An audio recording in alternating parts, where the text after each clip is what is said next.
안녕하십니까, 문틀란TV입니다. 박원순 서울시장이 10일 새벽 북악산 숙정문 인근에서 숨진 채 발견됐습니다.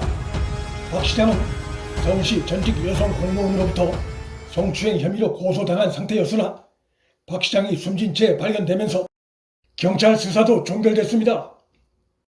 불과 석 달 전 오고돈이 성추행 혐의로 부산시장직을 사퇴해 내년 보궐선거 때까지 부산시가 대행체제로 운영 중에 있는데 서울시장 자리마저 공석이 돼 내년 4월 거대도시 두 곳에서 보궐선거가 치러지는 이례적인 상황이 벌어졌습니다. 보궐선거가 치러지는 두 곳 모두 현 여권이 시장직을 차지했던 곳이고 모두 여권 시장의 문제로 선거가 치러진다는 점에서 집권 세력은 보궐선거 결과가 불안할 수밖에 없습니다.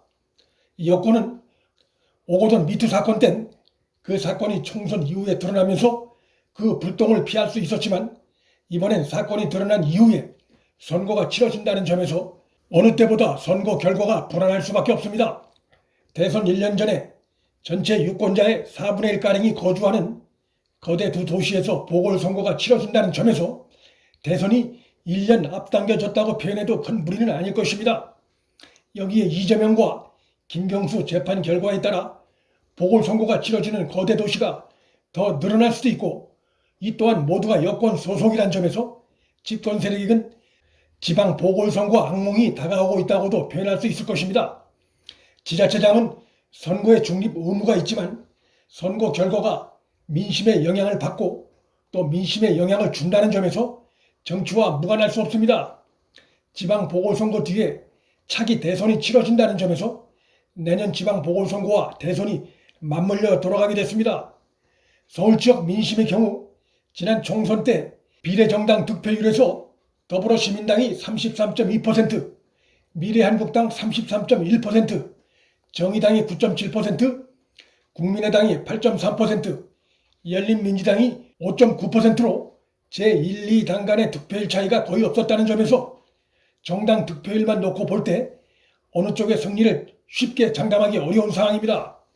부산의 경우는 미래한국당이 43.8%, 더불어시민당이 28.4%로 제1야당이 집권당을 압도적으로 누른 결과로 나타난 바 있어 야권의 부산시장 탈환이 유력하게 전망되고 있는 상황입니다.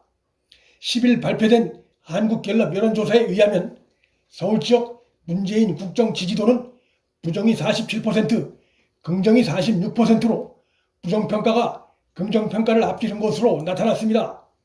현직 대통령의 다소 높게 나타나는 여론조사 성향을 감안하면 서울 시민의 민심이 현 정권의 부정적인 상태라고 볼 수 있고 이러한 전반적인 여론 흐름을 볼 때 내년 서울과 부산 보궐선거는 지난 지방선거 때와 달리 여권으로선 결코 승리를 낙관할 수 없는 상황이고 야당엔 새로운 기회가 될 수 있는 장으로 전망됩니다.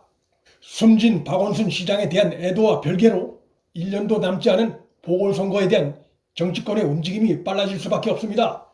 박원순이 2011년 10월 26일 보궐선거 때 안철수와 단일화를 통해 서울시장 선거에 나섰을 땐 나경원 전 의원이 상대 후보로 나선 바 있고 지난해 지방선거 땐 야당에선 김문수와 안철수가 후보로 나선 바 있습니다. 2018년 지방선거 민주당 당내 경선에선 박영선과 우상호가 박원순에 도전한 바 있습니다. 지난해 부산시장 선거 때 당시 부산시장이던 서병수 의원이 오고돈과 맞붙었었는데 서병수 의원은 지난 21대 총선에서 의원 배지를 다는 데 성공해 그가 다시 시장에 도전할 가능성은 거의 없어 보입니다. 서울이 한국을 대표하는 도시라는 점에서 서울시장 선거에서의 승리는 차기 대선 구도에 큰 영향을 미칠 수밖에 없습니다. 박원순이 2011년 10월 보궐선거에서 승리함으로써 17대 대선에서 무려 22%포인트가량이나 뒤져있던 민주당이 18대 대선에선 그 격차를 3%포인트가량으로 크게 줄일 수 있었고 2014년 6월 지방선거에서도 승리함으로써 민주당은 19대 대선에서 문재인이 승리하는 발판을 만들었습니다.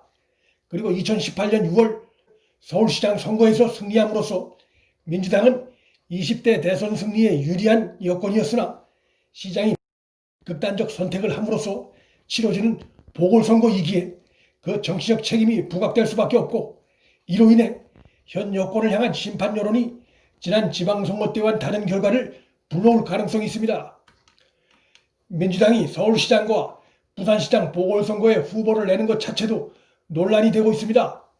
민주당 당원 96조 2항에 따르면 당 소속 선출직 공직자가 부정 부패 사건 등 중대한 잘못으로 그 직위를 상실해 재보궐선거를 하게 된 경우 해당 선거구에 후보자를 추천하지 않는다고 규정하고 있습니다.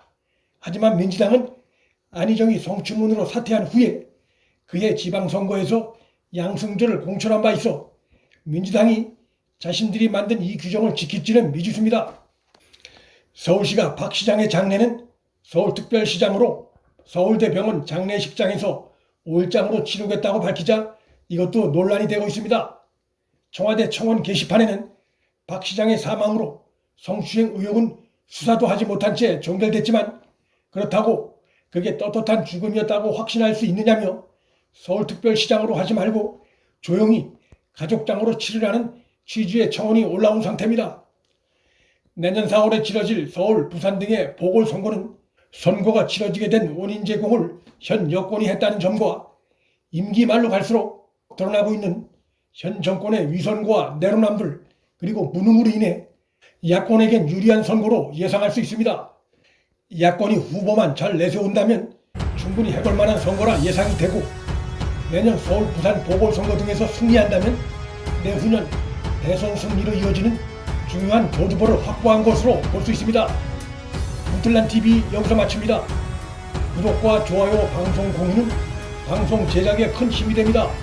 시청해 주셔서 감사합니다.